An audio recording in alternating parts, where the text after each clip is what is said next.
உச்சி மயில மேகாட்டு கோவிலில கதை ஒன்று நடக்குதம்மா.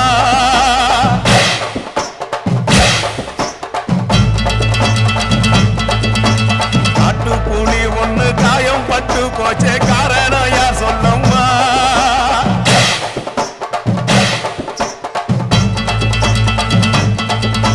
சாத்தாவோடு கையில் சத்தம் முழங்கிட தாயணி பொங்கிடம்மா. சாத்தாவோடு கையில் சத்தம் முழங்கிட தாயணி பொங்கிடம்மா. சூளக்காளியே அத்தா தாயே, சூளக்காளியே